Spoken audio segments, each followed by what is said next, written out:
Gosh. That was scary. I'm taking this too. A man was scared by a cake. Yeah. In the hands of Morgan. Face. A man who's had a gun to his head multiple times this podcast was freaked out about a cake. Oh, yeah, that's it. That's right. It's Chris Simms Unbuttoned, and yeah, we're weird here. We're scared of cakes, but we're not scared of guns to our heads. I don't know what to say. That's just me. I'm a knucklehead. I mean, yes, I'm scarred. People have tried to get me before. If I knew it was our beloved friend Morgan behind me, I wouldn't have panicked, but I didn't know. I didn't know if it was like, you know, jerk boss Sam Flood, jerk boss Matt Casey, jerk boss Pete Demoletitis. So I thought maybe they would smash it in my face. So I was a little scared. You were like a quarterback in the pocket. You knew something was in your peripheral vision. Definitely. And then I looked at you, which is a very real thing too. The eyes, and there it is. It's right. Man, my reflexes were pretty damn good, though, I will say. What? The eyes will tell you a lot. The eyes will I used to literally, like, dropping back, right? You know, dropping back in a game. And it's amazing once you get comfortable. And I wasn't that comfortable for too long in my NFL career. But the game, like, when you hear slowed down, where I'd literally – you know, coach would be like, well, why didn't you throw here? And because the safety's cheating here. And I'm like, I know he was cheating here, but I'm telling you, his eyes were like, he was just waiting for me to go here. And, you know, those are things sometimes you have to have a conversation, and the coaches just got to trust you a little bit. You know, that, or, you know, even just the weird senses of, like, set hut, and I'm looking downfield, but feeling – that defense end over there just seemed like he got off really good. Like, it was faster than everybody else. I didn't really get a clean look at it, but as I take my step, let me look back. Oh, gosh, I was right. He's there. It's weird how that happens. I should have looked you off. Yeah, I saw those eyes. I should have looked you off. Yeah, and then, No, we weren't trying to hit you in the face. We were trying to give you, you know, that birthday celebration. Much thank you. It's funny. Appreciated. If you just heard all that and you're not watching any of that, you're like, I got to go check out that video. Cakes, guns. No, that's their fault. They got to watch it. They got to watch it. And so, I mean, and then today you're making up to me, right? You brought me a T-shirt today? You know, I've been so busy over the last couple days here. Oh, they're so busy. You can't just whip up a T-shirt overnight. You can't just whip up a T-shirt. Oh, man, it's dead. Strikeout number 2. Kids are back in school. Yep, I'm so busy, says my co-host. You know, me. I did think of this last night. I'm just joking. You don't have to make it. But I do have a hat that I bought, and I can also make hats. Yeah. But you're not a hat guy. I'm not. I mean, occasionally, you're right. I don't put them on a whole lot. But would you wear a mesh hat with the Chris Simms Unbuttoned logo on it? Or is that like dorky to wear your own I don't logo? know if I would do that. Yeah, I don't know if I would. That might be a little much. I don't think I have quite the ego or the cachet or whatever to walk around and be like, I'm TB12 or I'm Air Jordan and do that. So maybe I can't make you a T-shirt. You have to. So I know you're right. I don't know if I'd actually wear it either. It's a very What if valid I did that? question. What if I felt so bad? I went home. I told Kathleen. I would wear it I on was the like, pod. don't. I would wear it on the pod for sure. I'm not going to wear it to dinner later that night or anything like that. But I would wear it on the pod. Definitely. We'd have to give it a collar and a button for you to do definitely. Exactly. We got a lot of good stuff on this podcast. Cool. Our last one was really good. I loved it. Yep. We picked all the over/under win totals. You said over or under. You never just said the equal number because it's always 0.5. You can't even do that. But we got more stuff today. We got NFL cutdown news. Yep. We've got some over-unders for the NFC. We'll do the whole NFC side. Yeah, right. And then the playoff predictions. And we'll whittle it down. The bracket will be revealed. The answer key to what will happen in the playoffs this year. That's right. The answer key, everybody. Just pay attention to the last 2 podcasts and don't even watch the football season. I'm going to tell you everything. Yeah, you can go right ahead to baseball season or whatever. Right. You know, just tune into the Super Bowl. Season. Just tune in then. That's one I don't know for sure who's going to win it, but you're still on the fence. You're still on the fence on who will win that game. You know, never know. 100% who's going to be in that. So before we get into the news, we want to tell you once again, we do have a new YouTube page. It is NFL on NBC.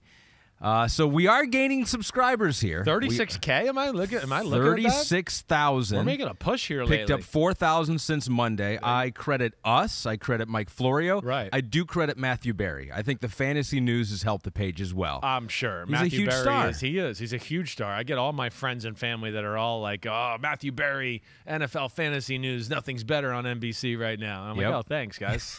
Here you go. Yeah, you didn't have to say nothing. Yeah. You just could say it's really good, right? Snoop Dogg still don't know if he's going to be back. Right. So I but saw we're him gonna there put in the him on until we hear the word. Until we know for sure. Right. Until we know for sure, then we will take him off. So if you haven't signed up, please do so. If your friends are interested in football, fantasy, real stuff, tell them to subscribe to the page because it is all football, no Premier League, which I will be on in about 3 hours from now. Wow. Doing a little soccer So you talk. have been busy. Okay, it wasn't total bullshit. Exactly. All See? right. Who's playing today? Who you got? We got 5 games today. Okay, forget it. Our featured Who's game, the big one? Liverpool, Newcastle. Okay.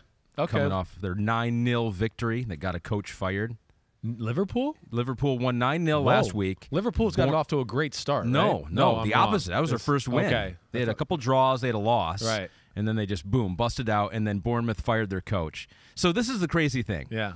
The Premier League is crazy when it comes to managers and firings. Right. Because they have 38 weeks, the whole season. We're 4 weeks in, gone. One guy's already gone. That's amazing. And it's not highly unusual that happens. Yeah, no, I know. You're right. It seems like they're not scared to replace them. Boom, without out. a doubt. Like if a guy lasts 2 years, that's a long time. Right.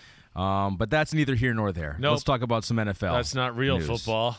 Cutdown day. Yeah. So that's today. Cutdown day is today. Yeah, today, yesterday, it's all going on. It's nothing's over right now. That's where people got to understand that it's just because you have your final 53, it doesn't mean the last 5 guys on the roster they're going to sweat it out until next week because it's still wait, we found this quarterback that's an upgrade, or we found this guy that's a little better here. There's going to be guys that get cut over the next few days where a team's going to go, we're a little light at that position. So. We have a pretty good semblance of exactly what's going to happen, but it's still like just because the 53 was made yesterday doesn't mean you're definitely on solid ground. Like look at Pittsburgh. Let's just take that one. Mason Rudolph on the 53. Will he be there as we continue to go? I don't know, but I could also see him getting traded to a team that needs a backup quarterback, and then now there's a spot open and they bring somebody else in. So there's a lot of moves I think that could be had still like that. Is there anything that happened when you were playing? Around cutdown day that just stands out to you? Well, it's a weird day. I was cut twice in my career, right? And one was in training camp. The other was at the start of OTAs when you get back in the building for workouts, right? So, it's unlike anything you've been a part of. I don't know. I was on a high school football team or a college team where we cut players, right? It was just the more the merrier, and we'll figure out how to get you some practice and whatever, and you're standing on the sideline looking cool. Right. So it's something like as a rookie, I was like, man, you don't even know how to act because you're like, hey, yeah, I made the team, woo, but you also can't do that in the locker room. So you have to learn to kind of almost like pay your respects, like somebody's died in the building a little bit. Like, hey, I'm glad I'm here, but you kind of like head down, go to work because there's other people around that their lives are being ruined, or at least being thrown a huge curveball to where they're going to have to maybe uproot and live somewhere else, and their relationships. So that's always weird, But my weird one, or the ones, the 2 times that happened to me, after I lose my spleen, they keep me for a year to kind of get healthy. All right, I'm still not healthy yet. It's going into the 2008 season. I'm on the roster. I played in some of the preseason game, but still not my normal self. But did some good things to where there was teams calling to inquire about me and trade and all of that. And that was a weird one just because I knew I wasn't going to be on the Bucs, but I knew they weren't just going to cut me, right away on the first cut and be like, oh, you're out of here. They were going to hold me hostage. And at the time, it was Bruce Allen, Mark Dominic, who was there. Mark Dominic used to work for ESPN, be on TV there. He was kind of the guy who dealt with the communications. I think he was our assistant GM or whatever. And, he would call me and keep me up to date. They were great. They were very transparent. That's cool. Like, hey, you're on the roster for right now, but, we have got some calls and, Chris, we're going to let this play out to the 24th hour here. And okay, cool. Thanks, Mark. Thanks for being honest. That's great. You think that's usual or unusual? Well, I think in situations like that can be usual. Yes. And I think the good organizations are very transparent and honest and realize, hey, who knows? This guy might be a free agent in 2 years and we actually want him back. Let's not treat him like an asshole and then he doesn't want to come back because of the way we treated. So I think, the smart ones do the right way. And nothing happened. And I became a free agent, and then I kind of went on a tour. I had some teams that back-channeled to me, hey, we'd like to get you, we'd like to trade for you. And I knew I wasn't 100% at the time, and I literally got the word to them, like, don't trade for me. I'm not going to be able to help you right away. And as I've told you that story, I went to Kansas City. I went to New England. I turned down a good amount of money in Kansas City. And I went to Tennessee because I knew I wouldn't be the definite backup. I could be the third stringer a little bit, buy some time to get healthy. Another weird one, the other weird part of that day is like there's the Grim Reaper walking around, right? You know the cut guy, right? I know like people see the movies, Major League Baseball, like there's the pink slip in your locker, right? It's a little more personal than that. They don't just like, here's a pink slip, you're out of here, right?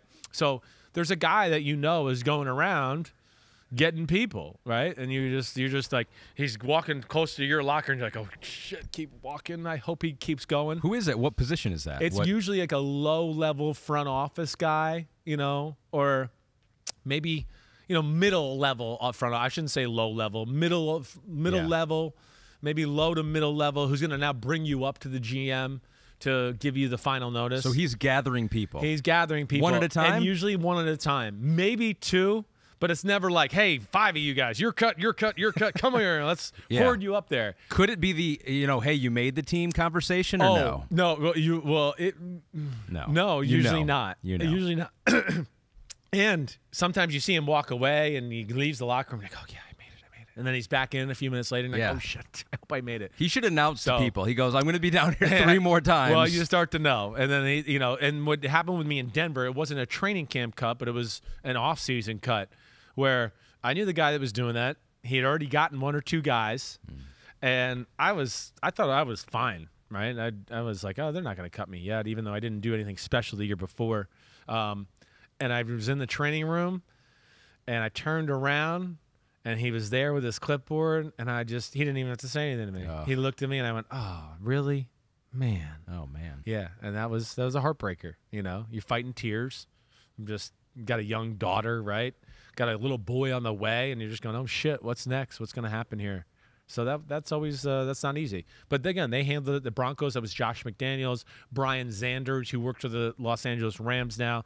They couldn't have been better in how they handled it, but it's just never easy. I think that's one of the parts of, you think of an athlete and the glamorous life and all that stuff. That's a small percentage of professional athletes, right? For most, they're year to year. It's right? year to year. Exactly. More than you'd think. More than you'd think are year to year. Very much so. I mean, unless you've done really special play for a 2 to 3 year consistency, okay, that'll buy you maybe 2-3 years, but that's about it. I don't care who you are. You're going to have to deal with some crap. I mean, I was actually talking about this a little with Florio today.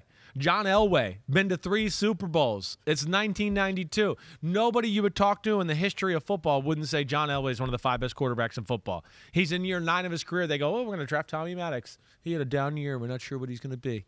We haven't been in the Super Bowl in 2 years, right? Me, myself, it's Brad Johnson won the Super Bowl.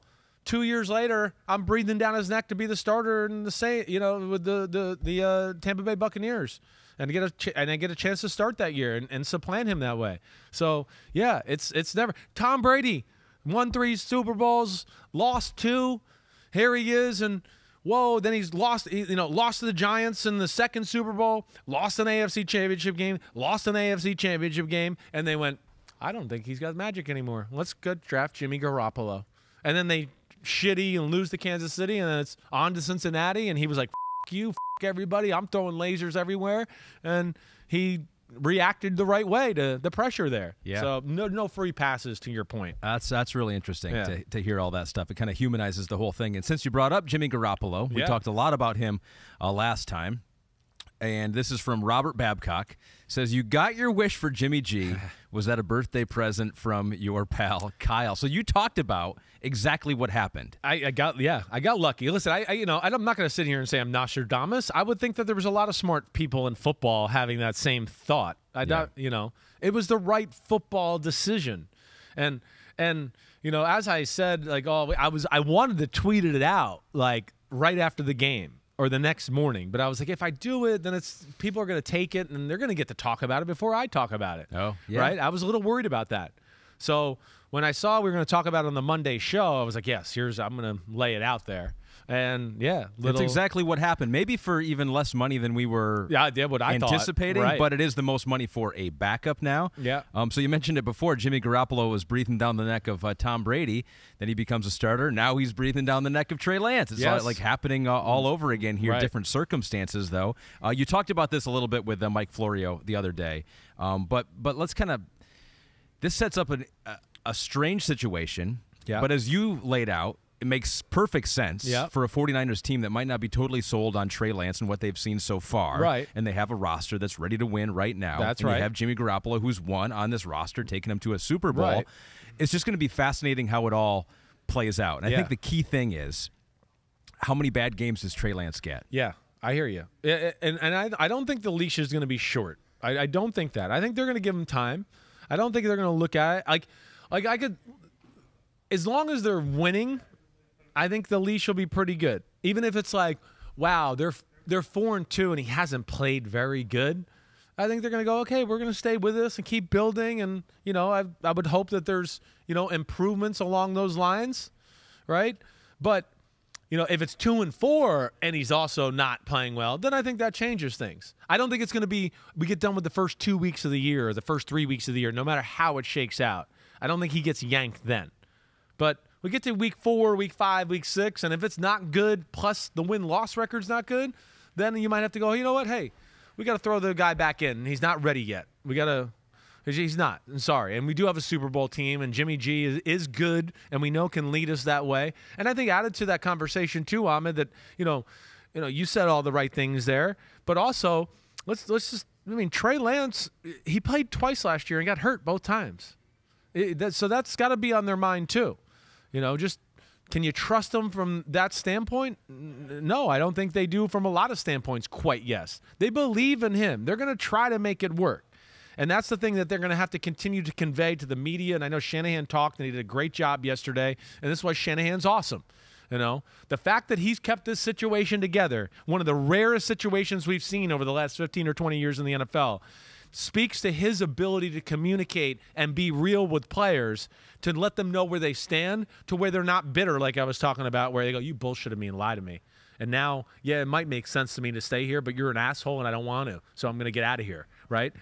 So that you got to give Kyle Shanahan a lot of credit for that. He's been yes. I'm sorry to interrupt. No, but he's been real to himself too. I mean, about himself, and this is an embarrassing situation for the 49ers. Really, when you look at it, trade 2 first-round picks. Right. You trade up for a guy who is not quite ready yet here. Right.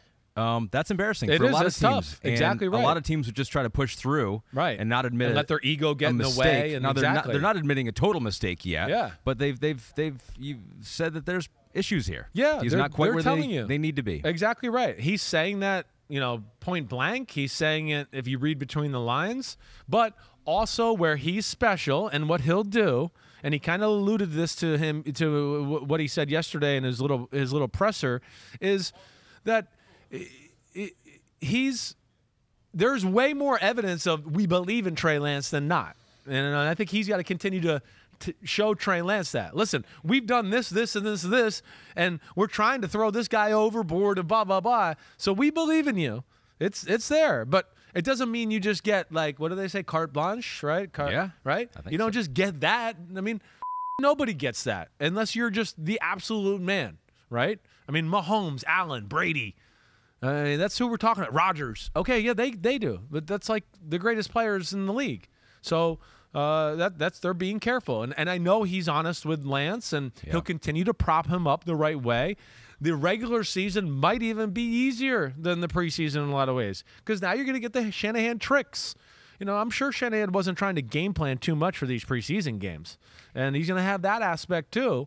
So hopefully he can come along slowly and they can win games while they're doing that. Yes. And they don't get in that situation. It'll be beneficial for Trey Lance if he sees this as a little fire. I've got to step up my game. You talked about that with Mike, and that can happen. Where it could be bad for him is not if he can't handle that, I think, but if some of these young quarterbacks, where's the next step going to come from? Where's that jump? Where's that progression? Mistake, bad game. Ooh, it was game number 5 or it was game number 6 where he turned a corner.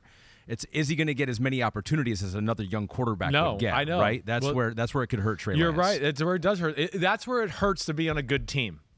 Because Zach Wilson, Trevor Lawrence on the Jags or the Jets last year, I've seen people try to make that comparisons, but I got to go, people, come on. Those teams, nobody thought they were going to be worth a shit last year. So they were willing to go, okay, we lost a game because of the quarterback. We lost another one because of the quarterback. He's young. He's stupid. He made bad decisions. He made bad throws. Okay. When you get drafted by the good team and you're in this situation, you have more of a duty as a head coach. You can't take those lumps. You're doing a an injustice to your team, your owner, and your fan base because, we get a Super Bowl team here. I'm not just going to keep taking lumps to prove the quarterback's the right way when the rest of the team is the right way. And I think that's where it to your point, hurts him a little bit. It's going to be fascinating to see how that works out there. You were not that high on Trey Lance coming out of college in the draft rankings. You were higher on a previous quarterback, Kellen Mond, who was just cut by the Minnesota Vikings. Benny is a Jet says Chris had Kellen Mond ranked pretty high. Are you surprised the Vikings cut him so soon? I am surprised. There's no question I am. I didn't think the preseason play was that bad to be cut.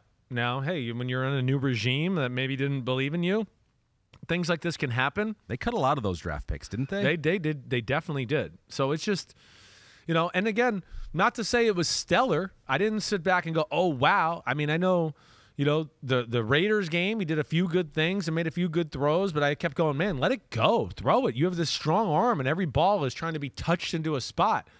The next week, there was a little bit more of an aggressive throwing, but he had an interception where, he got hit kind of as he was throwing and didn't feel the pocket the right way. They threw a really bad interception at the end of the game to where obviously he fell out of the trust tree with them.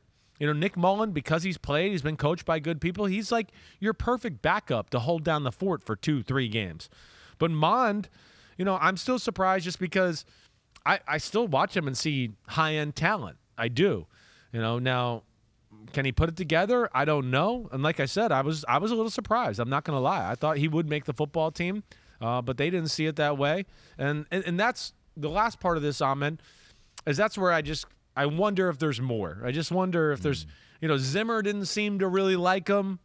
And here's another staff where I go, listen, he's definitely got more talent. I'm totally confident of that than a lot of backups in football where I could just go, look at this throw, and look at this backup's throw, and you tell me who the hell's better. Yeah. But so that's where my mind goes. And I'm not trying to I don't know anything, we don't but know. I hear you. So Pete notes here they cut 6 of their 11 draft picks from the 2021 draft yesterday. Right. So, I mean, this is 2021 draft. I mean, they just cut half those guys yesterday, which is crazy. It is. And we don't know. We don't know Kellen Mond. All I do know, and you don't want to take too much away from interviews that you see or things that they have done, but you got to talk to Kellen Mond. And I don't want to make too much about anything. One thing that bothered us a little. I know a little bit. There were some excuses. There seemed to be a placing of blame where it was not upon himself. Right. He was blaming others for not seeing his good qualities. Right. Why is this guy getting so much hype around him? I've done this. Yes. Right. I hear you.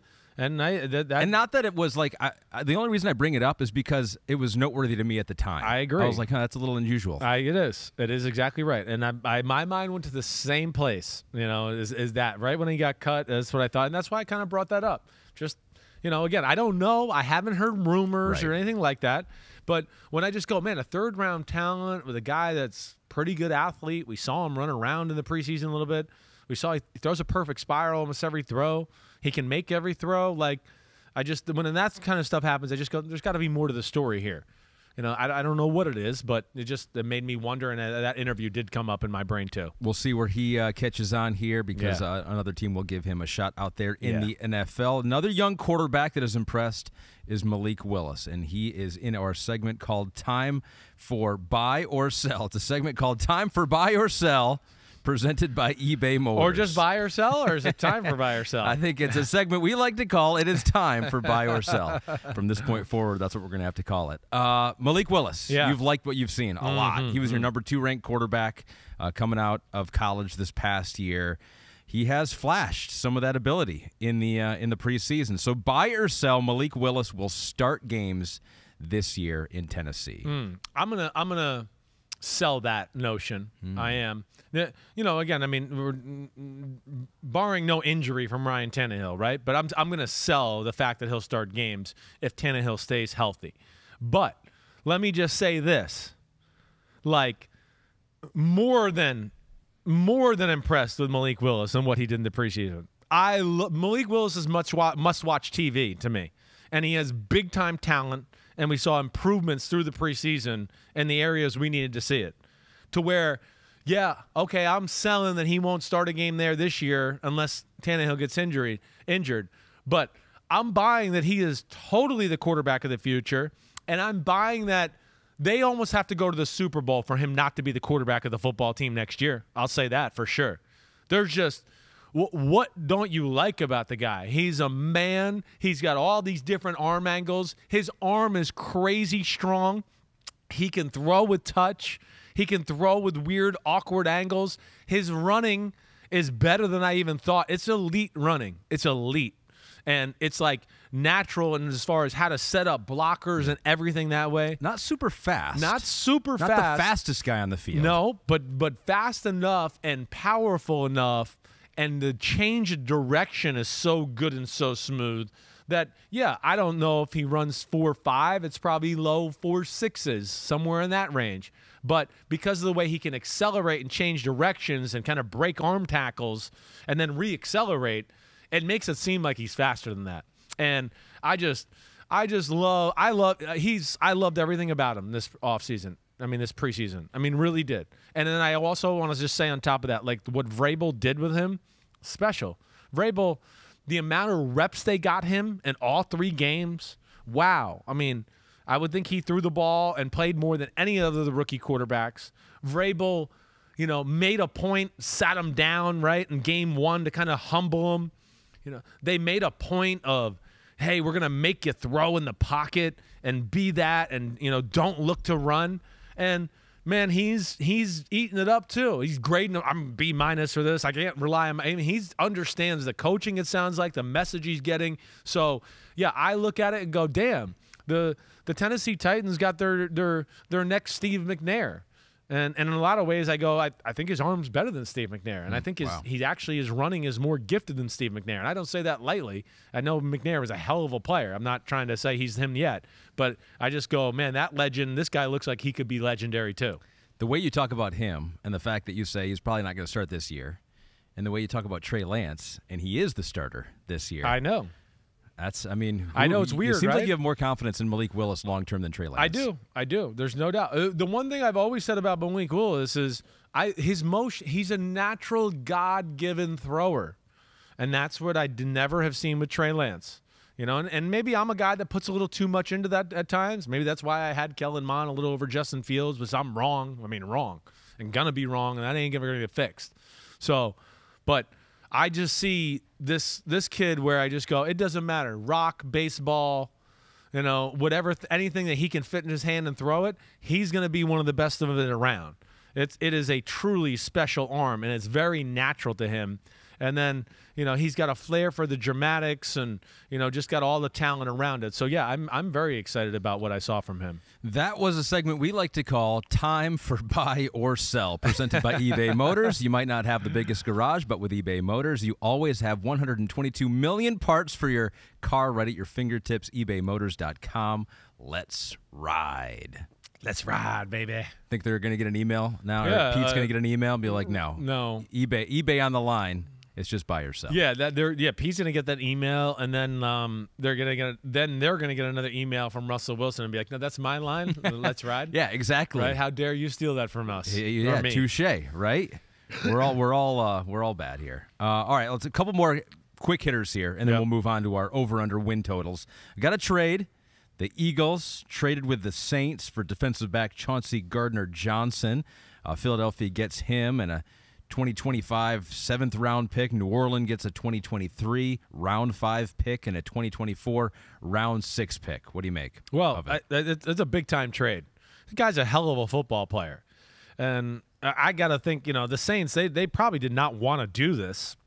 But Chauncey Gardner-Johnson has got traded for one reason. Last year of his contract, and he wants to be paid. And rightly so. he's one of the best safety nickel type of guys in all of football. He is special that way. And let alone not only his coverage ability, but can tackle too, to where you go, oh, if they run the toss sweep over there to the third receiver side, he's not like some corner that's just looking to like, oh, I just hope he goes down or something. He comes up and hits you. So that to me, where the Saints, I go, oh man. I mean, and the Saints have pretty good depth in their secondary to where I think they probably evaluated it. Wait, we're not going to be able to pay this guy, so we're not going to be able to keep him. Let's make a move right now and do this.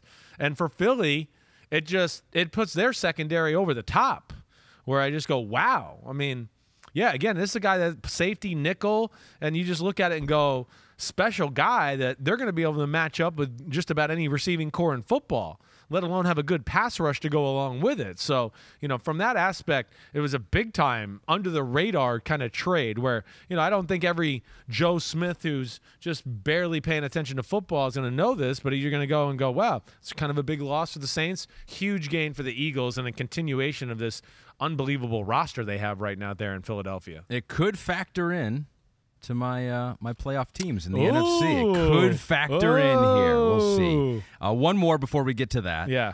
They're talking about the Steelers quarterback situation here. And this is from Aaron Kreppel. Are the Steelers manufacturing stats for Kenny Pickett to cover his inability to throw downfield? I don't think that's the case. I don't. I understand it. I know Trubisky, was pushing the ball down the field more, certainly. Let's not forget, Trubisky was playing with the first-team guys and had guys that were a little more explosive at his disposal to throw the ball down the field, right? So that's the first thing I would say to that. And then it goes on naturally with the rookie anyways. It just, hey, these are the plays he's good at, right? We don't want to necessarily do things that are overly complicated. Let's stay in his wheelhouse. And with the way they played it is in his wheelhouse. Yeah, he doesn't have the greatest arm in the world. It's not like, oh, wow. But his arm is not that much less than Mitchell Trubisky's. It's not like where you go, oh, we got to change the offense. Kenny Pickett's in. No. I think Pickett is comfortable.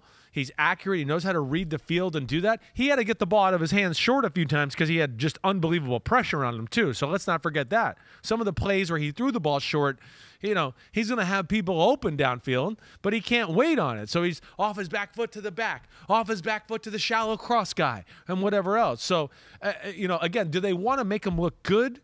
Yes, of course. And are they going to run plays that they know he's comfortable within? Yes, of course. But I don't think this is a case of, oh, Pickett's in. Let's go to the short passes game plan. I don't think so. Not at all. It's almost like baby steps for him. Exactly right. Baby steps, comfort zone. Hey, we added this in. And he's passing all the tests. I still think we're going to see Mitch Trubisky as the starting quarterback. I know they haven't named it yet, but would be shocked. Again, preseason game number 3 was Mitch Trubisky starting and playing most of the first half, if not all the first half. He started every game. He's done nothing to not look good. Right. Look good. And then you take it in the training camp. I mean, he's got 95% of the first team reps. So I know they haven't made the statement yet because I think Tomlin's probably like, all this quarterback talk. Let's just focus on the Bengals week 1 so we don't have the media in here telling our team all this different crap. And he's just trying to keep the focus there. But I think, you'll hear it's Trubisky here soon. He's like, I got a streak of no losing seasons to keep going. Yeah, we got to here. stay focused. Screw this quarterback talk. Right. Let's get into NFC win total talk. Okay. Now, we'll go through every division here. We'll take a look at who's favored, and then we'll look at the over-under, and we'll see if Chris thinks it's over or under, and then I will wait to the end, and I'll give you my playoff teams, and then Chris will pick a Super Bowl champion. Yes. At the end. You're not going to pick a Super Bowl champion? I will, too. All right, I'll do that, you too. You better. Buck up, Bart. I'm going to put my neck on A-line or the line, as we talked about last time. Either one. Yep. I'll start in the NFC East. I like this part, too. We look at the odds of who Vegas thinks right now is the favorite, and Vegas believes in both the Cowboys and the Eagles equally. They're both plus 145. You got the Commanders there at plus 600, the Giants at plus 700. So let's start at the Cowboys because they had 12 wins last year. They're actually projected to get more wins. So I guess these books have to talk to each other if they have the same odds to win the division title, but yet the Cowboys are at 10.5. Had 12 wins last year. They were the 3 seed in the NFC. 10.5 over/under. I'm going under here. I'm going under. I don't see 11 or 12, and they're. I could see 10 maybe. I think realistically, kind of, as I go through it, I feel like I could see like a 9-8 football team here. Their team didn't get better this offseason. I don't where any area you can look at and go, oh, it got better. All right. So there's concerns there, right? Receivers are less than. Ezekiel Elliott is a year older. Offensive line with no Tyron Smith is not going to be as good as we want it to be. D-line, we're no Randy Gregory, and we're hoping Dante Fowler's a good guy off the edge. I like their secondary and linebackers. They're really good there. They got depth and talent, so I like that. But I don't see them being as good as last year. I don't. As much as I respect Dak Prescott and think he's a top 10 quarterback in the league, they'll be dangerous. And I know this with the Cowboys too. They're one of those teams where you think, oh, man, is our offense and defensive line going to be as good? But they're one of those teams like we talk about with the Steelers having the eye for the receiver position. The Cowboys have an eye for big people. They are very good at that, to where you go, oh, I didn't, this guy down their depth chart last year, here he is a second teamer now, and he's a damn good player. They always seem to have a few that come up the ranks where you go, oh, I didn't know much about this guy. So that's where, I don't want to count them out totally here. But I certainly don't think they're going to be as good, and I'm going under all the way. Under on the 10.5. So I have a feeling here, and we've already talked a little bit about the rosters, excluding the quarterback last time. You're going to be high. You're going to be high on the Eagles. So they're 9.5. They had 9 wins last year. They just squeaked into the playoffs, and then once they got into the playoffs, they had wished they had not gotten into the playoffs because the Bucs just destroyed them. But it's a new year. Got some great draft picks, some big dudes up front. 9.5 for the Eagles. Over. Confidently over. Yes. I think the Eagles are going to be one of the best teams in the NFC. Wow. Yes. I love Nick Sirianni. I like their defense. Gannon coaching that side of the ball. They got support staff of assistant coaches that I like. And then, like you're talking about, the roster's real. And, yeah, I worry about Jalen Hurts if the run game or they can't play a stock. Can he dice you up passing the ball? Yeah, sure. But there's only a few teams in football that I think I would really worry about that. And he's gotten better. I mean, I like the way he looked in the preseason. And I know he's a worker. And he's, unflappable that way. And then you look at their schedule, okay? And, again, the NFC East has got the NFC North and the AFC South, which is two pretty favorable divisions, really. But look at the first 6 games, Ahmed. Yeah. Is there, legitimately a team on that there right there? And, again, I know this is on paper, everybody, but there's not a team in the first 6 weeks that has the same roster as the Eagles. So I go, they have a chance here to get off to an incredible start. They really do. Their roster's better than the Lions and Vikings. I'm not even going to hesitate. It's better than the Commanders. I like the Jaguars and their young talent, but it's better than them, and they're more battle-tested. The Cardinals, okay, hey, that at Arizona, that's going to be tough. We know the Cowboys will be tough, but I still look at it and go all the way through and go, the Eagles' roster is better. I don't even second-guess it or think about it. And then the Steelers in Week 8 and the Texans in Week 9, and then the Commanders again, where I can look at this and go, they could be 9 games in, and if you told me the Eagles were 7-2, I'd go, yeah, 8-1, 7-2. I wouldn't be shocked at all. So that's where I'm a believer in them and everything on their roster and what they're doing. It is good to look at the schedule too, because you look at some of these divisions and you play each team in your division twice. A lot of these divisions you go, wow, that's a well-rounded division. Wow, that's a well-rounded division. This division, you just mentioned the Commanders and the Giants. Trying to make that next step. I don't know if they're quite there yet. No, I know, right. So you have those teams. You have a division that, in a lot of ways, to your point, you're right, is not all that impressive. And then you have clearly the best roster, and the team that was, the biggest scare to you, like we were just talking about, the Cowboys. I'm pretty sure you agree with me. They don't look quite the same. So that's where I just look at it and go, it sets up very nice for Philly. And Sirianni, their team, what they've done with the team in the offseason, it's all been A+.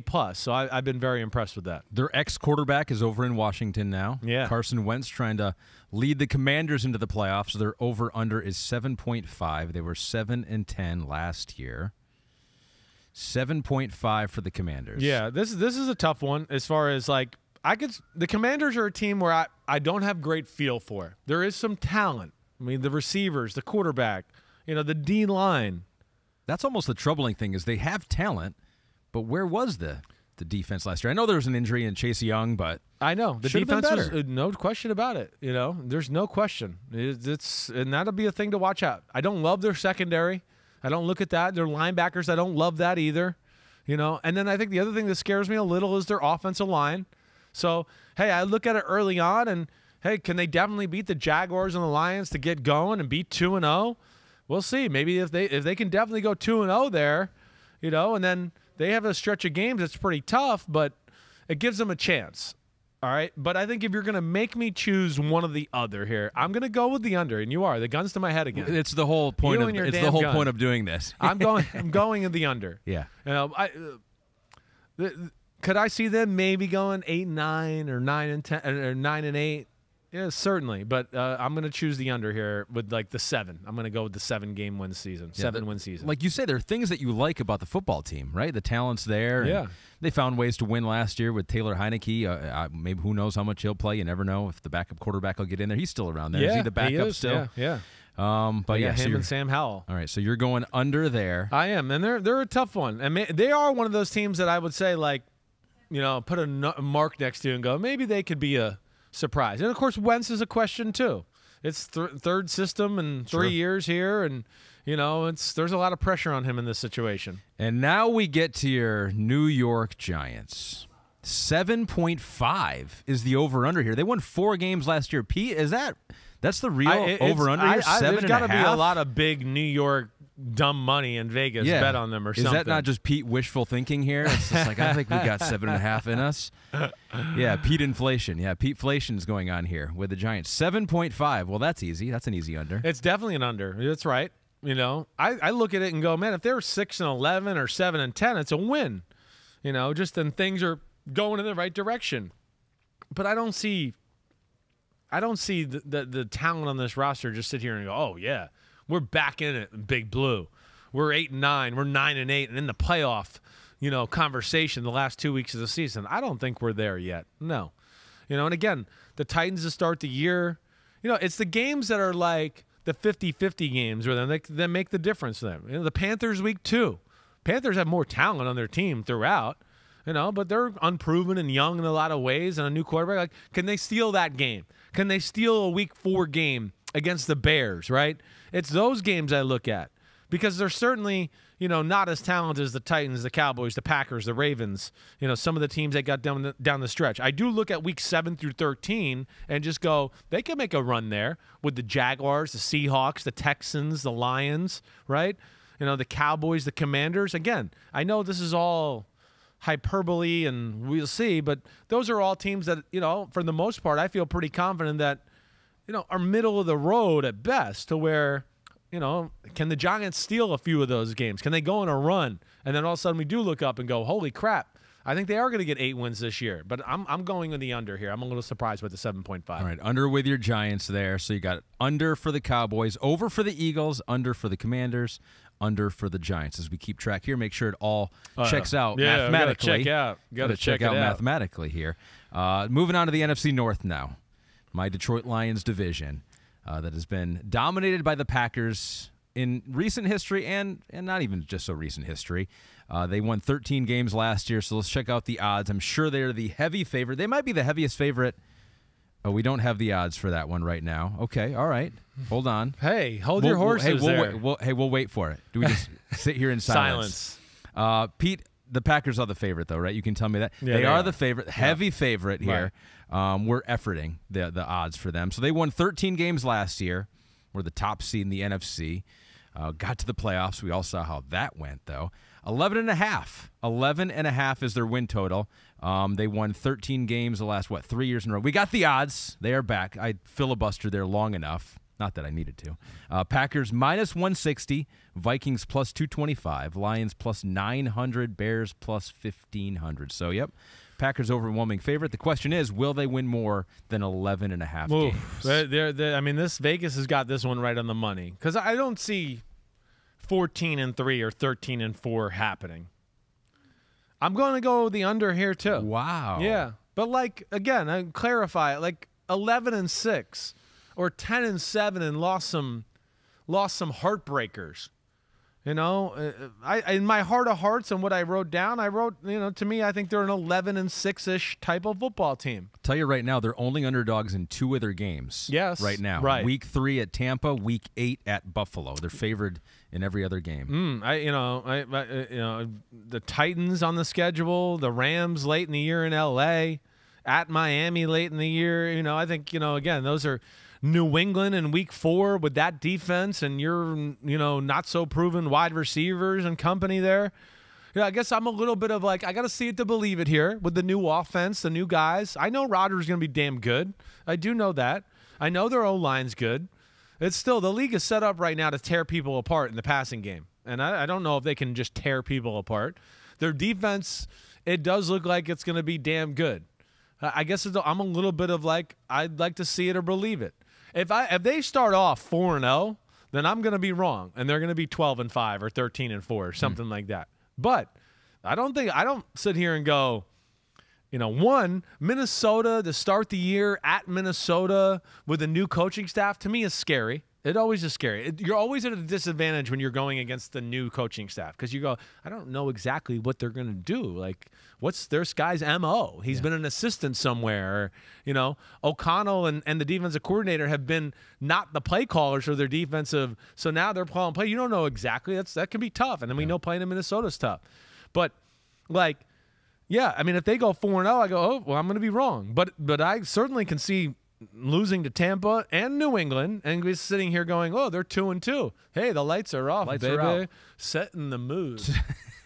Setting the mood. What's going on here, I guess Pete? I spoke bad against Aaron Rodgers. And he goes, shut off the lights. They struck. Yeah. There they're it back. goes. The lights are back.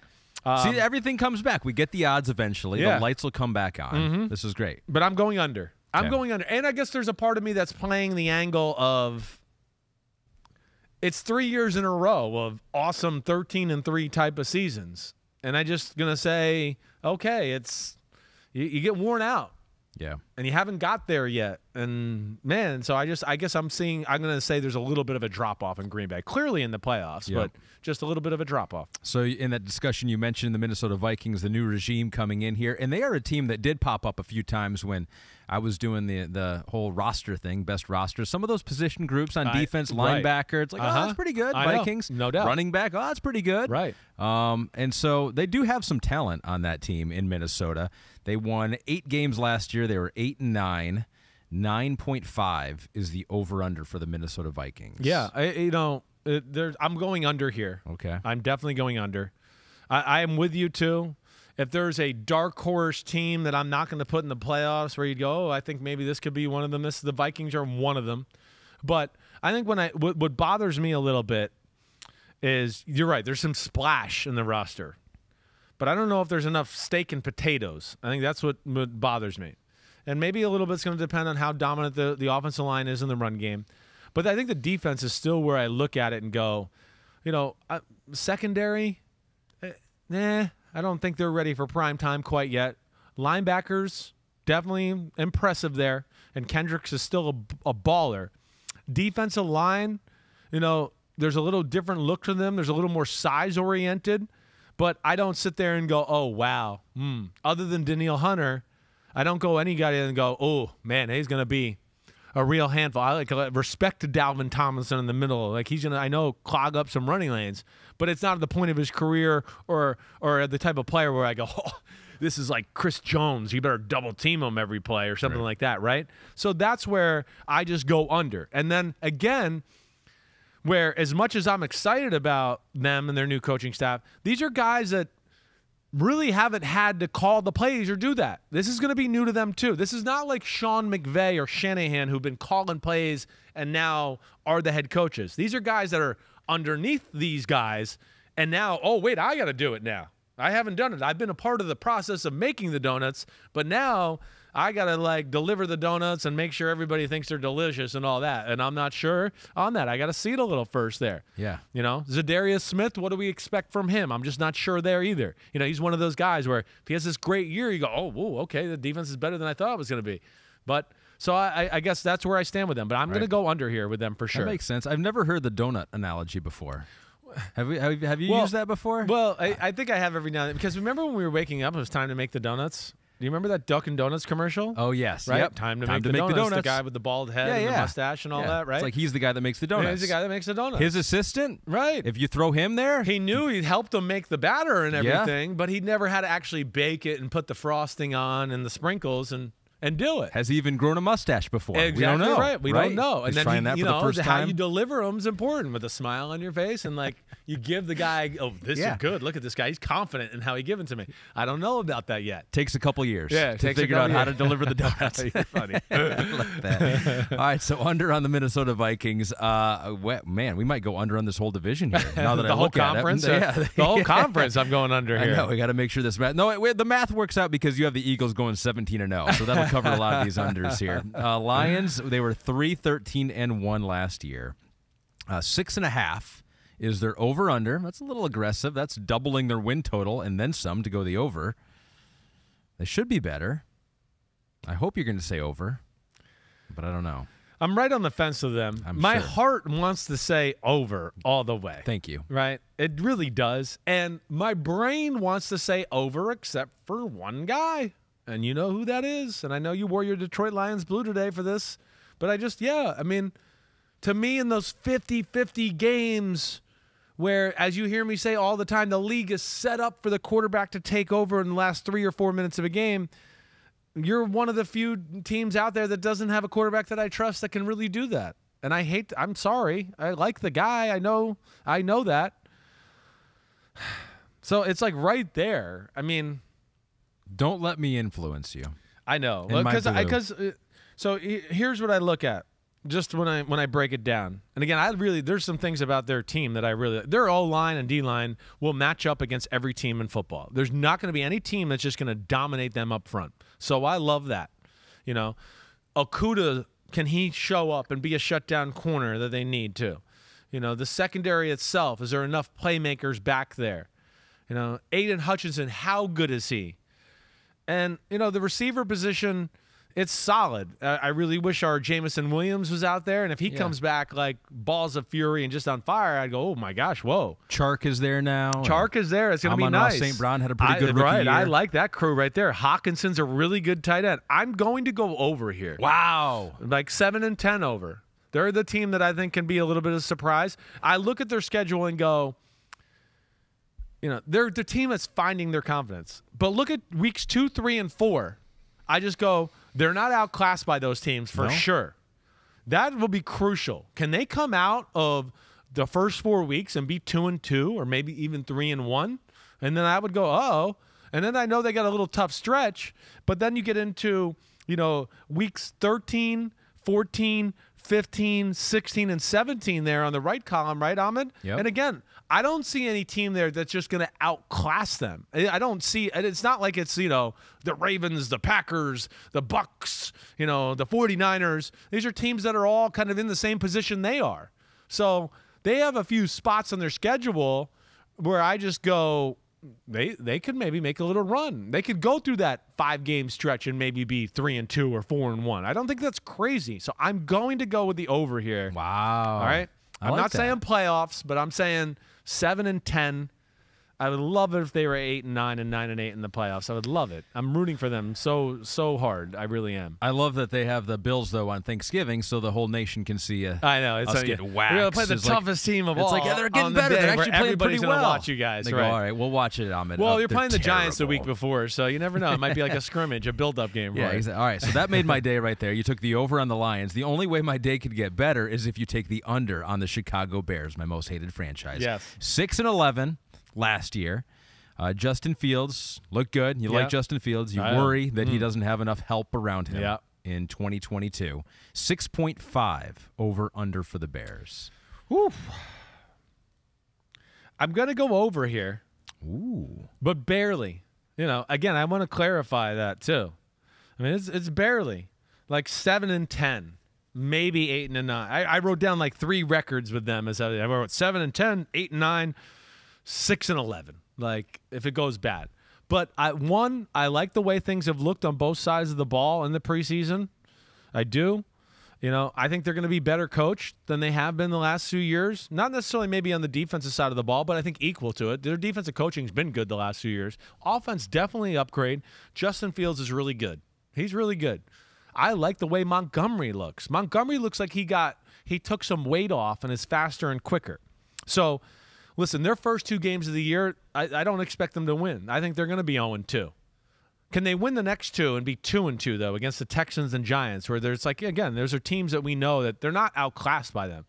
So if they can weather the storm there and be 2-2, then I go, okay, they got a chance to be that, 7-win football team.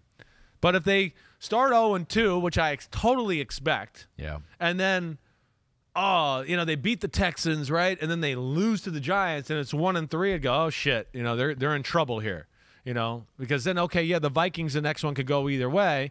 But then we start to get to teams where I go, no, the teams are playing here in week 6, 7, 8, 9 definitely have better rosters than the Chicago Bears. And they don't get their bye until week 14, That's which late. I don't really look at the byes all that often. But for a team that might be struggling, you might need that bye a little earlier just to reset. Yeah, they definitely a very younger team trying to find their footing, new coaches, all of that. But I really do look at that week 3, those weeks 3, 4, and 5 to kind of dictate how the rest of the season will look. Because, you do again, you look at some other parts in weeks 10, 11, and 12, Lions, Falcons, Jets. Again, I have no problem saying this. I know we got to play it on the field, but those rosters do not outclass them. Sure. Barring crazy injuries to where you just go, oh, they got no chance in that game. I don't see they're not going to beat the 49ers or the Packers unless Trey Lance throws 3 interceptions and just does something crazy, something unforeseen that we don't expect. They're not in the class of those teams. So it could be a pretty competitive division, you think, here with the Packers. I think it's a little more than people are. Packers coming back to earth, maybe those bottom 2 teams. Clearly the Kings, but not the Kings like they've been the last few years. All right. Yeah. Buccaneers have been the kings of the NFC South, right? Have they won the division the last? No. The year they won the Super Bowl, they did Saints not. They were That's right. Good 2 memory. in the division. Thank you. So I'm sure they are favored though to win the division this year. They got the roster to do it. There it is. The odds -210. So heavy favorites to win the NFC South are the Buccaneers. The Saints second choice at +275. Panthers +900. Falcons way back there at +3000. Even though I do think they might give some people some trouble this year. Falcons maybe a step in the right direction. We'll see if Chris agrees here in a second. But we'll start at the top. Buccaneers. You said they had the number 2 roster in the NFL. They had 13 wins last year. They are favored in every game except a pick'em in Week 14 at San Francisco right now. 11.5 is the number for the Buccaneers. I'm going under. Whoa. I'm going under. I know. I stand by it. It's a great roster. There's no doubt. We know that. I think the division's going to be better. I do. You kind of just said it. I think Carolina and New Orleans will be better. And they have a brutal schedule. The NFC South, right, is playing the NFC West and the AFC North. No doubt the 2 best divisions in all of football. No doubt. So I'm kind of crazy to hear, the only game they're not favored in is to pick them against the 49ers. Well, I don't know. These are ones where, again, I can't sit here like we've talked about with others and just go, oh, they're better than them, they're better than them, they're better than them. I know their rosters this is a top roster in football. The Saints are going to give them issues. The Packers and the Chiefs are the real deal, as we've talked about. They got offensive line problems, and they got to deal with a lot of good defenses early on. The Steelers, I think the Panthers are going to be all right. But then you got, the Ravens, the Rams, that stretch there. Even teams like at Cleveland where, again, I'm not expecting playoffs. We know the roster's talented. And then you go through another stretch where you go, whoa, Saints at 49ers, Bengals at home, at Cardinals. I just look at it and go, man, 3 years in a row, some distractions with Brady missing camp. It's a new head coach in Todd Bowles. I don't care what you say. You just don't seamlessly transition and just go, hey, we're back to the Super Bowl, right? So I guess I'm saying still a major player, but I could see them losing a few tight ones in this season, this year. Yeah. And no Gronk. Yes. No Antonio Brown. Again, Godwin, I don't think is going to be 100% to start the year. And Julio Jones looks solid, but everybody's got to pump the brakes and thinking they're going to see Julio Jones from Atlanta 4 years ago. That's not happening. That's gone. See ya. He'll be good. It'll be a nice target. So that's where I come to that. They're still damn good, but they got a few stretches in the schedule that I just look at and go, wow, I'm expecting 11-6. Maybe get upset and go 10-7. That's what I'm going to say. Transition at the head coaching position too, with Bruce Arians still around the football team, but Todd Bowles is in charge now, so it's different. There are a lot of things that are different with this Buccaneers team for as much as stayed the same there. Lost the defensive mind, who's now the defensive coordinator in Jacksonville. They lose him, right? Bowles can't focus on the defense just totally all time around. He's got to be a head coach. So yeah, I don't know. There's just a few things there that just make me believe it won't be as dominant as it won last year, even though I still think they're scary to win the Super Bowl. Yep, that all makes sense, even though the under does surprise me a little bit here. I know. The Saints, though, 8.5. They had 9 wins last year. The way we have talked about the Saints, I feel like this is an easy over for you. It is. No, it is. It is. I was just going, man, what is their over-under? I couldn't even remember. I try not to write these. I don't write the overs and unders down when I write myself these notes and stuff because I don't want to be like influenced by it. I want to be like objective and go, let me look at the roster. How does the schedule play out a little bit? That's smart. You know what they call that? What? Anchoring. Right? You anchor your mind to like whatever you see. That's it. And then you have a hard time like getting off away of from it. Yeah. Exactly right. So I am going to go over here. I am. And again, I'm not going to say like I'm expecting 11-6 or 12-5, but 9-8 or 10-7, I don't think's crazy. I don't. And I just look and go, well, the offense I think is going to be better. I know there's no Sean Payton there, but there's more weapons and explosiveness. The offensive line is still special. Running back we know is good. I don't know. There's a part of me that thinks Jameis is actually going to have a little less pressure on him than with Sean Payton, because I think Sean Payton was trying to correct him so hard that Jameis, like, when you went back and I watched him during the quarterback rankings and stuff, he couldn't even pull the trigger sometimes because he was like, coach just told me not to throw an interception so many times. I can't even throw to this guy who's wide open down the middle of the field because I don't know. Am I seeing it right? Is he open? Is he sure? Let me triple check. Let me quadruple check. You're sacked. Isn't that what he needed, though? He did need it. He did it. So this is where I think he can be a little more free this year. Sure. And I don't know if I should blame Sean Payton there. That's probably not fair. No, but I get it. But you know what I'm saying. Right. And their defense, I mean, again, their defensive line will never be outclassed by anybody. Linebackers, secondaries, good. I do worry about them aging a little bit. Like, is Demario Davis, we're at that point where Cam Jordan's Demario Davis is the world. You go, could this be the year where they're just not the guy we remember? So there is that aspect. And their schedule has some brutal stretches. And I will say that. That is what scares me. Like, you could look at this team and go, I could see them starting off the year 3-1, 4-1, right? I could see them beating the Falcons, beating the Panthers, beating the Vikings, beating the Seahawks, and they lost to the Bucs. And you go, whoa, the Saints are 4-1. But then they have stretches like you see in week 6 through 13 where you say, holy shit, Batman, that's ridiculous. Bengals, Cardinals, Raiders, Ravens, Steelers, Rams, 49ers, Bucs. Yeah. And then the bye week? Yeah. I mean, that's about as tough a stretch as you're going to see in football. So that's where I think there can be, some 500 football played, and the start of the season will be crucial for them. Yeah, they could be a 10-win team, but better than some 12-win teams with that schedule. Exactly right. Exactly. It's kind of the way I almost feel with the Bucs, or it's just like, there's the record might not show it. And again, we've seen plenty of teams be wild card teams the last 2 years, and they win the Super Bowl. Last year we had 2 wild card teams in the Super Bowl. So don't forget that. Don't give away anything that could be in your playoff bracket. We'll get to that here in just a second. Yep. So the rest of the NFC South, the Panthers, great start last year, terrible finish, ended up 5-12. Their over/under is 6.5 with Baker Mayfield at the helm now. Defense was good last year, fell off at the end of the year. 6.5 for the Panthers in a must-win year.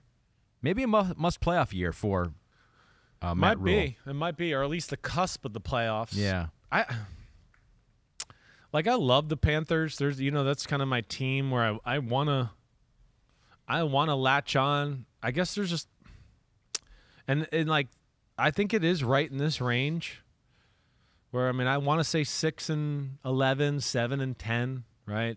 I'm going to go under and say 6. I gotta see the O-line work. I gotta see McCaffrey stay healthy.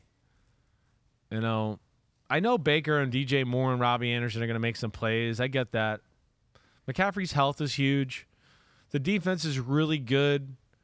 I just also want to go, like, who's going to be, like, the marquee studs that show up and fourth quarter we're up by 3 and make 2 big sacks to end the game or whatever. Derek Brown's really good. He didn't play as good last year as maybe he should have. I like Brian Burns. But there's no Hassan Reddick there. I don't know about J.C. Horn. What's he going to look like? So I found myself going, man, I want to like them with my heart, but my brain is giving me questions. So I'm going to go under there. And again, I don't think it's much under. I think it's 6-11, right in that range. Right. So under for the Panthers, over for the Saints, under for the Buccaneers. We rounded out with the Falcons, who I said could be better this year. Yeah. I mean, they won 7 games last year. They're the best, amazing. They made expectations too high by doing that. They weren't a 7-win football team, but the schedule shook out the right way, and they beat those 50 teams that we talked about, and Matt Ryan was there. But maybe Vegas knows that, because Pete's noting here that they are not favored in a single game this year. Yeah. They've got a couple pick'ems in there, but they won 7 games last year. Their over-under is down at 4.5. So everyone is seeing what you saw there. Yeah. I'm going to go the under. You're even going under 4.5. So they won 7 last year. I know. They're going to win fewer than 5 games. They're one year. I look at and just go, they're going to be very competitive. O-line I don't dislike. But again, it comes down to it. I like Arthur Smith, but I just look at their team and would just go, well, like, where, what, what? Tell me who, like, I think we hit on this a little bit. AJ Terrell, love him at corner. I think he is phenomenal. Grady Jarrett in the middle, really damn good.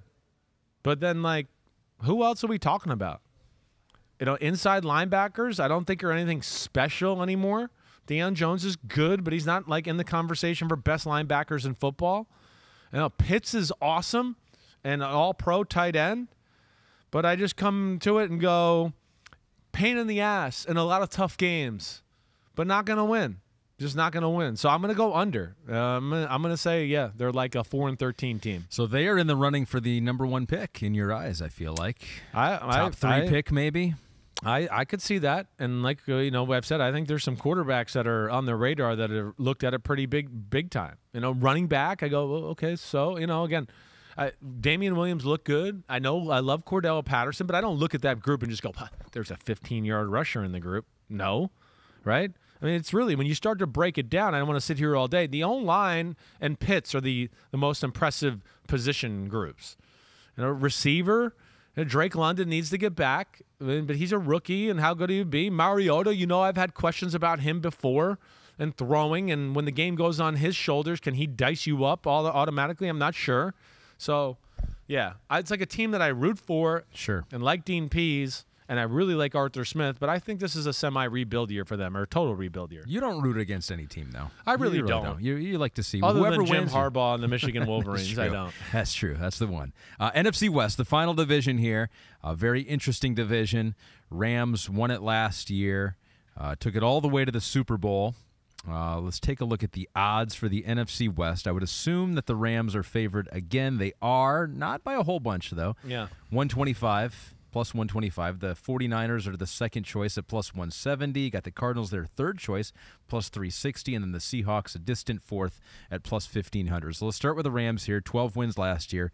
10.5 is the over-under. Yeah, I'm going to go under here. Wow. Yeah, I'm going to go under. All right, I just look at it and go, first off, Super Bowl hangover a little bit, certainly is a thing. They've lost some pieces to their football team where I go, they're not like superstars, but hey, no Odell, no Von Miller right off the bat, no Troy Reader at middle linebacker, middle of their defense. I look at it and go, okay, there's Ashawn Robinson and Aaron Donald, but I don't think there's incredible depth there. That scares me, right? Lost Darius Williams, who I thought's a pretty damn good corner, and lost him in free agency. So I said Whitworth, no Corbett, who they lost to the Panthers. I just look at it and go, I think there's guys that that they lost that were good players that rounded out their roster that made them a little bit better than we give them credit for. And that's where I come to it and go, yeah, between that, Stafford not being able to practice all off season, having the bullseye of being the Super Bowl team every time you come into town, I think between all of that, that's where I just go, again, I'm not full disclosure. I'm picking them to go to the playoffs, but I'm picking under. I think this is a 10-7, 9-8 type of football team.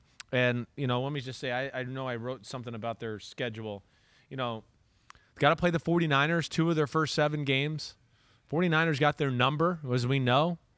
We know the Bills are good to start week 1. Again, their team is good, but they got some tough games. They do. Playing the AFC West ain't easy either. So I'm going to go with a little bit of a down year from that standpoint. Sure. With the Stafford thing is worrying, right? Although when he has thrown, he's thrown pretty well, and he's looked pretty good. They are managing it, and if he can't last the whole year, like a lot of teams, right? If the starting quarterback is not there at the end of the year, they have issues. But the 49ers, who knows who's going to be the starting quarterback at the end of the year for them. They are 10.5 as their over-under. They had a very good team last year, but only won 10 games last year. Getting into the playoffs as the number 6 seed, so 10.5 for the team that has the number 1 roster, excluding quarterbacks, in the mind of Chris Simms. Yeah, and number 2 in the mind of Ahmed Fareed. Yeah. Right? And the 49ers and the Rams to this point are 2 teams that I always look at and go, they don't need superstar quarterbacks to be good. I mean, we've seen that. The Rams went to the Super Bowl with Jared Goff, right?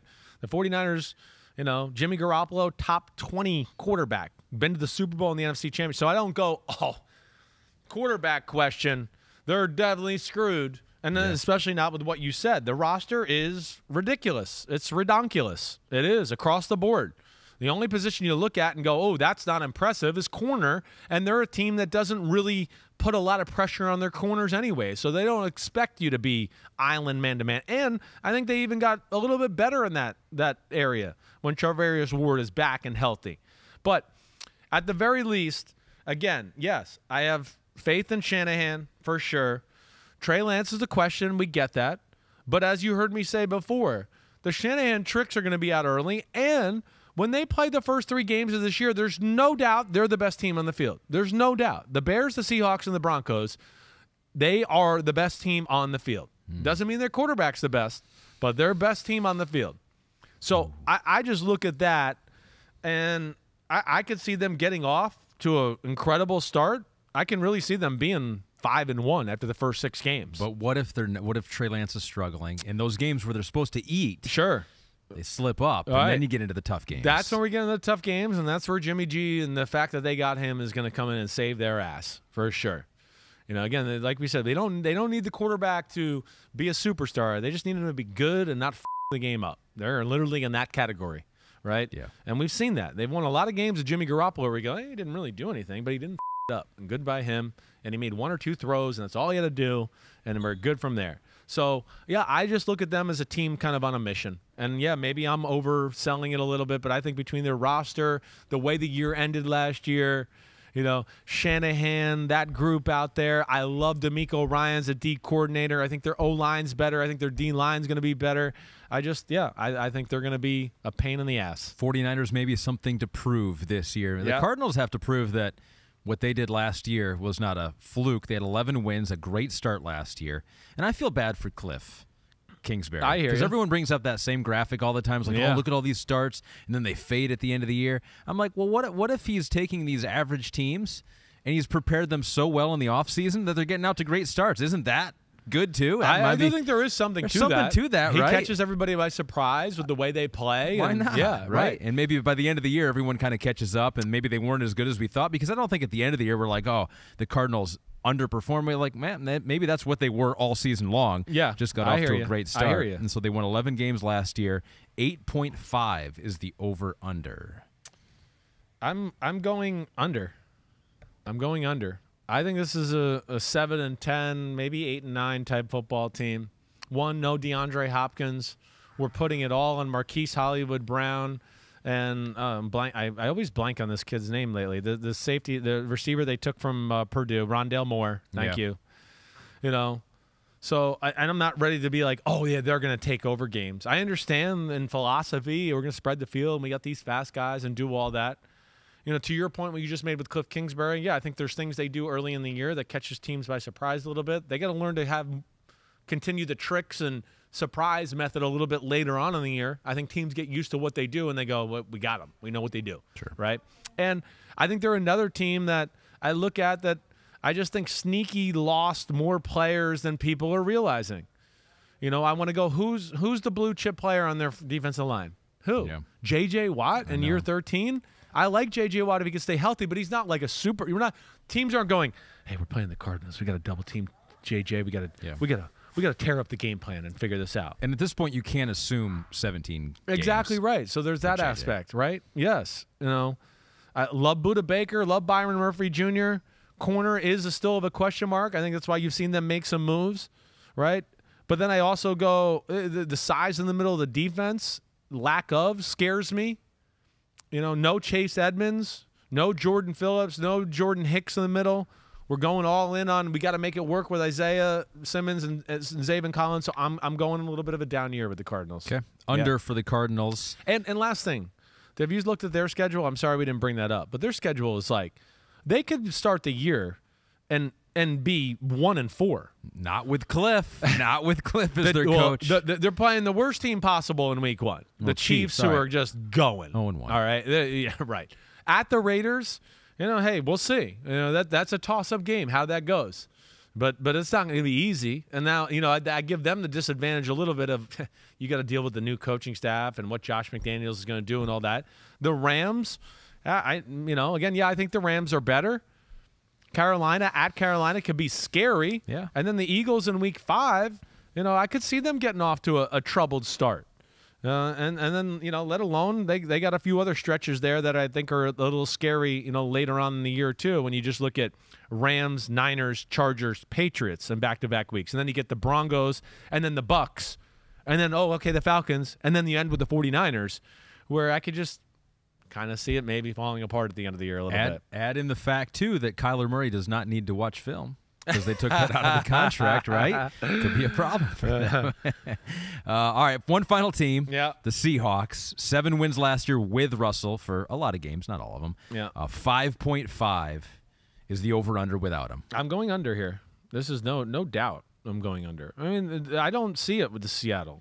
Seattle is like one of those teams that it seems baddish vibes right now. Yeah. I mean, Geno Smith's going to be the starter, but the competition's still going on between the guy who just threw 3 of the dumbest interceptions I saw in preseason game number 3. I don't even know what to think about that.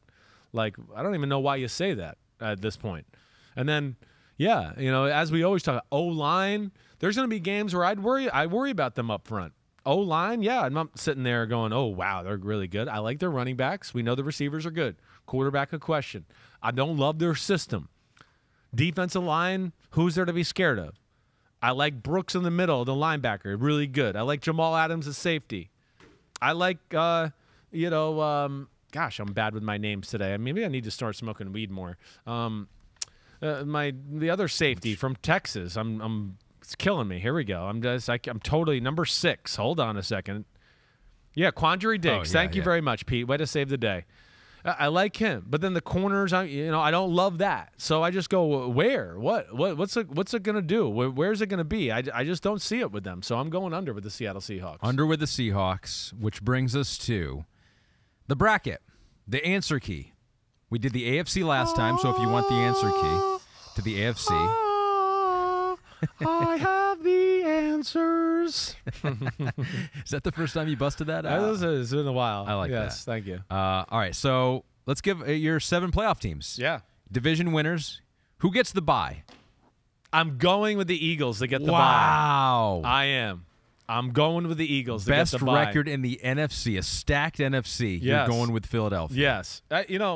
It's not a stacked NFC. Not like the AFC, at least, okay. I'll say. I mean, 49ers, Bucks, yeah, Saints. It's top-heavy. That's where I feel like it's like I had no problem with my first 4 teams in the playoffs. That was easy, right? It was the other group where I was like, I don't know, and there's some flaws here. Mm-hmm. I'm going Eagles 1. I'm going 49ers 2. I'm going Bucks 3. I'm going Packers 4. So those are your division winners. And I really think, I'm looking at, like Green Bay and Tampa almost kind of having like, similar type records where, Tampa wins on the tiebreaker because they beat Green Bay in week 3. All right. That's kind of how I look at that. Like maybe both 11-6, right? And they get it. So there's your division winners. Bucks 3, Packers 4. I'm going to go Rams 5, Cowboys 6. Ooh. I know. Saints 7. And almost the same thing at the end there. Saints and Cowboys basically like with the same record. Like a 9-8. They won the last games of the year to get in the playoffs, and here they are. So there's my 7 teams. Okay. All right. Tell me your 7 now? Yep. Here we go. Yeah. Here's where I put my neck on a line. Woo, I can't wait to hear this. I always get so excited for this. My division winners Yep. are the Eagles, Yep. the Packers Yep. in the North. I got the Bucks winning the South, and I got the Rams winning the West. Oh, you're going with the So Rams. I'm going with the Rams okay, out west. going the Rams. You didn't trust the quarterback situation. Exactly. Yeah, okay. So much so Yeah. that I don't even have the 49ers in the playoffs. Whoa. I do not have them in the – it's just to your point, it's a little weird. Yeah. They got a great roster. Yeah. The rest of the roster is awesome. We both agree there. But it's just so weird. I think I can see a bad start, Trey Lance. Then you think, okay, Jimmy comes in, saves the day. What if he doesn't save the day? Yeah. What if it doesn't go as well as it has the past few years? So you think the wheels could come off I here. think the wheels could come off. All right. Interesting. So they are not in the playoffs. I'm not saying I'm right. I don't think you're crazy to have that thought. I've got I just think it's in the realm of possibility, Yeah. right? Do I think the likelihood is high? Maybe not, but I think it could happen. I got you. Saints I got in the playoffs. Okay. I've got the Vikings in the playoffs. Ooh. And I've got your Panthers in the playoffs. Ooh, look at you, big guy. So to your point, Yeah. right? Maybe top heavy in the although you think the 49ers are part of that top heavy but part. it seems like you had no problem with your first 4. Like you knew that. Like, Yeah, I knew that. You knew that, right? Yep, I knew that. And the Rams were my 5 team, right? So so you feel good about that. I love you for the Vikings of being one of those teams where you go Sneak in, right? They're not great all year, but they're Yeah. like, oh, they're hanging around. They're about Right. 500. Remember last year, weren't they the team that had a lead or a touchdown lead and the first Definitely 7, blew some 10 games, or and something their like offense could be dangerous. So Yeah. where you go, okay, maybe that defense, even though I got question marks about it, the offense could be so damn good running the ball and throwing the ball. I don't think your replacements are not crazy. That's what I'll say. that. So I got the Cowboys out too. And the Panthers have some things there too that I do Yeah. like. They burned me last year. They burned both of us last year, and I was I'm like, just scared. That's why I'm scared. I'm gonna of give them. him one more shot with Okay. Baker Mayfield, the swagger of Baker. I'm gonna give him one more good. shot. Good for you. I like it. All right, so let's play it out. Let's play it out. You want to play out yours? Okay. All right. So my first round matchup. I didn't play out mine, but You didn't play it out. I'll just give the NFC All right. Well, you can give winner, your loser. final 4 and then your final 2, Okay, all and right. then all right. So I got the 2-7 matchup with the Niners Saints. I'm going Niners. Right. We got the Bucks Cowboys 3-6 matchup. I'm going Bucks. And then the 4-5 Rams matchup. I'm going Packers Rams. I'm going to go with the Packers. I don't think the Rams can beat Green Bay in Green Bay. I don't. And it's weird when I went through it. I started to go, wait, the teams I got in this, like, man, if the Bucks at number 3 had to play like the Saints or the Rams, those are like not good matchups for them. I mean, there's a reason they keep losing to those teams the last few years. Yeah. I mean, what are they, 1-4 against the Saints? And they're 0-3 against the Rams the last 2 years. That's pretty crazy when you think about it, right? So, yeah, I thought about that, but I'm going to stay true to kind of how I had it up, and there it is. And so I got my final 4 of Eagles versus Packers and 49ers versus Bucks. You want to give me your Eagles. final 4? You know your final 4 yet? I know my final 2. Okay, fine. We'll get to that in a second. You want to just me keep going here? Keep going. All right. So Eagles Packers. It's in Philly. I'm going with a better team. I'm going with the Eagles. They're going to be in the NFC Championship game. I know. As much as I don't want to put them there because I'm a Giants fan and I don't want to hear it from my Eagles friends or that fan base, I am. I'm going to go there. Your hatred of Jalen Hurts does not prevent right, you right. from. Hey. No, but I mean that speaks to. I mean, you're not high on Jalen Hurts, but you are high on Nick Sirianni, and you are high on the things that Jalen Hurts does well. I am, correct? no doubt, and he's unflappable and a great leader, and I think he has gotten better at throwing. And I'm high on. Another thing I'm high on that you know from right now. I'm high on teams and not always making it about the quarterback. That's what I'm high on. Teams win it. I know we're in this phase of it's if the quarterback's not good, and I just want to go, well, I got 10 examples of the team that's in the championship game or the Super Bowl where the quarterback's not that guy you all talk about, and they're there. So we got to, I'm a believer in teams, and that's why I got the 49ers beating the Bucs and in the NFC Championship game too. Who's the quarterback of that game? I don't know. That's what's crazy. Mine literally went both ways. I was like, can you imagine Jimmy G beating Tom Brady? Brady's homecoming to San Francisco, and Jimmy G starts the year as the backup and is like the starting quarterback. It'd be crazy. It would be crazy. So, yeah, I got Eagles 49ers in the championship game, and I think it's the worst possible matchup for the Eagles. And I think I'm going 49ers to the Super Bowl. 49ers go to the Super Bowl. 49ers go to the Super Bowl. Your boy Kyle Shanahan gets you tickets, right? Yeah, maybe. I don't know. There. Depends how good I talk about him during the year. So 49ers in the Super Bowl. You're off to a good start. Thank you. I'm kissing his butt royally lately. That, and then in the AFC, my final two were Chiefs-Bills. I'm going with a rematch, baby. 49ers-Chiefs Super Bowl. Wow. Right? And I'm taking the Chiefs to win the Super Bowl. Patrick pick the Mahomes Chiefs. Yes. does it again. Right. Yep. Back to the top of the mountain. Back to the top of the mountain. I'm going to take him. I'm going with the Chiefs to win the Super Bowl. All right, Chiefs win the Super Bowl in Chris's eyes.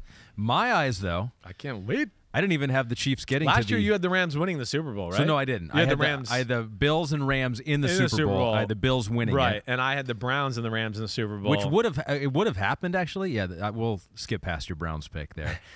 It would have happened, too, if they had the overtime rules that they have now. Might have. There's no question. You're right. So I'm taking a win last year. Yeah, you should take the win. It was better than mine, that's for sure.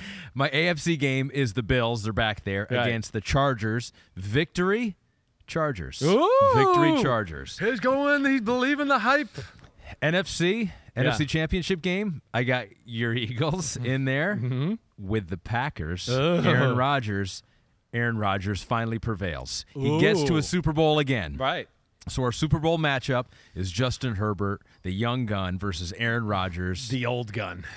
And the winner is the young gun. I'm going with the LA Chargers. From missing the playoffs barely to making a run with an improved defense and a quarterback that's ready to win right now. And all those fourth downs they go for, they work out this year, and they're your Super Bowl winner. I like it. Listen, there's a part of me that always does this and goes, hey, it can't be chalk. It's not going to be – maybe I need to do something different. But Cleveland burned my ass last year to where I go, I'm not doing anything different this year. I'm just going to go with my mind here.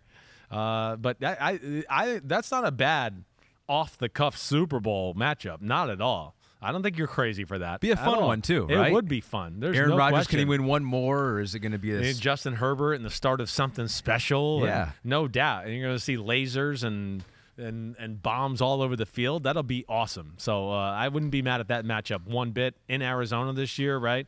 So that'll be cool. So if you think we're completely wrong on all of our picks, which is fine, you can weigh in. Pete has done this again on your Twitter page, which I love this. This is a great idea. Go, Pete. So you can go on there. There's like a Google Forms sheet that you can fill out. You can fill out your division winners, your wild card teams. You play it all the way to the Super Bowl, right, Pete? And so... Yep, just like we did. So you go to Chris's Twitter to find that. Click on the link and just fill it all out. Put your name there, too. Put your email address so we can contact you later when you get it exactly right. We've already had 300 responses so far. Yeah. And the most popular Super Bowl winner, the Bills, with 35% of the vote. That's a lot. That is. Leads me to believe you have a lot of Bills fans who follow you. Your love of Josh Allen. I think so. Right? You're right. I think they've jumped on the bandwagon for sure. No Chiefs, question. 23% picking to win the Super Bowl. 49ers at 8%. Yeah. All right. So, I mean, I got 3 of those 4 in my, there's 3 or the 4 finalists for me. It's interesting. I hope the Chiefs fans listen too. I mean, I'm a Mahomes guy as well. I don't like sometimes that I've been viewed as not a Mahomes guy here as of late, where I want to be like, what? I'm the biggest Mahomes guy. Because you're such a Josh Allen guy, you think? I guess. And because I have fun with my boy Blue, so people think it's like a little over the top. But before you were a Josh Allen guy, you were a Patrick Mahomes. You were the Patrick Mahomes guy. I was. I know. That's where I don't like that. Don't let people take that from you. I know. My homie. Do they have to go back and see the Dan Patrick Show clip or wherever you talked about Patrick Mahomes? Listen, Mahomes is the man. There's no doubt. I think he had a down year. That's the only reason I made Josh Allen one. And come on, we're talking about 2 guys with freaky ability. So I love me some Mahomes, but it'd be interesting. And I like your matchup. I really do. You got most popular Super Bowl losers. Yeah, Rams 17% from the homies. Yep. Bucks at 16%, and Bills at 16%. So Bucks are in the game 16% of the time. Yeah. Not many people have them winning it because the 49ers are at 8% winners. They're the third choice. So the homies are not high in the Bucs here. Yeah, you were not high in the Bucs. Well, I wasn't high in the Bucs. It just seems like one of those things. I don't know why. Again, sometimes there's a lot of things on their roster, but there's been some changes and some issues, and I do question it a little bit. So we'll see where it goes. And like I said, to me, the biggest thing with them is they've been a little fortunate with their schedule the last 2 years. This year, there's no hiding at all. There's no stretch where you go, they got 4 games here where they're clearly the better team. I don't even care if they're not playing their best football. They're going to beat these teams where, I felt like that. At the end of the year they won the Super Bowl, their last 5 or 6 were against teams where you just go, they're not even in their class. They should go on a run here. Last year they had a few spots in the schedule like that too. This year, I don't think they're going to dodge those bullets, let alone, a few players lost here and there, head coach change like you said. So that's why I see the fall off just a little. Mid-season, they're 3-8, and Tom Brady says it just feels right. Now it feels right just to walk away. Now it feels like the timing is right. Fox is willing to pay me for the playoff run here to broadcast some games. No way that'll off happen. Into the sunset. No way. All right, that was good. Yeah, so we got the answer. That was fun. It's good to go through every team too like that and just kind of put your thoughts on paper and record them, and so now we can see if we're right. Yeah, I love it. Homies can see if you're right too. We'll see. Yeah, homies, keep chiming in. That'll be great. All right. We got no pod next week on Monday. What? Yeah, we're going to release my Josh Allen audio interview there. And again, you can see that on the @NFL NBC YouTube page that Ahmed is so great at reading the read for. I love that you just point to me like it's my deal. It is yours. Like, it's his. That page that he's in control of. So that's there. But that'll be released is for the missing of the pod. And then Tuesday next week, do Pro Football Talk. And I'm going to do a picks podcast with Florio like we always do. And then I'm on a plane to L.A. for Rams-Bills, the opener. So, I'll be a little busy out there for those few days, and that's why we won't get the full range of pods. But after that, we got 3 pods a week, 2 with you, 1 with Florio. I got to cheat on you once a week just to change up the flavor a little bit. I'm not a big predictions guy anyway, right? You couldn't get me to seed the teams and play out the matchups, so that's good. And Mike gets into it. Right. No, it's going to be a good year. I'm excited about it. So next time I'm with you, we'll be after week 1. Right. We'll have 1 game left, right? The Monday night game. Yep. And so we'll talk about all the games that happen, including the Thursday game, maybe. Although we do often kind of forget about that one, but maybe we'll make an exception this since year. We're there in person, we got to hit that out, and maybe we should make a bet for our playoff predictions or whatever. Like whoever's Final Four is better. Yes. Right. If I win, you have to say a swear word. On the podcast. Deal. You can do that. Okay, deal. And if I win? I'm not kissing your feet again. Okay? I don't want that either.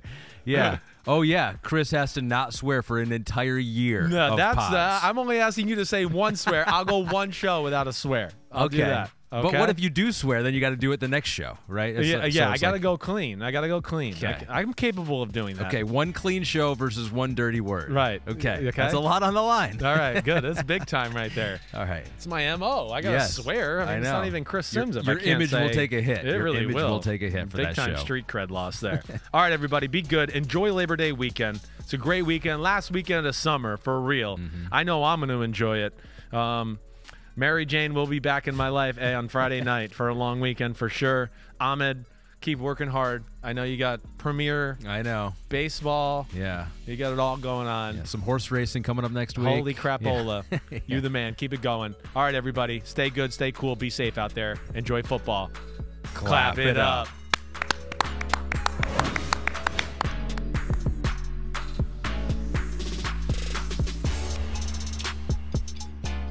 Thanks for watching, homies. Hit subscribe to see all my Unbuttoned videos. You get to see me, Ahmed Fareed, all the big player breakdowns, game breakdowns, player interviews, and my film analysis. So please subscribe. Chris Simms, Unbuttoned. Peace out.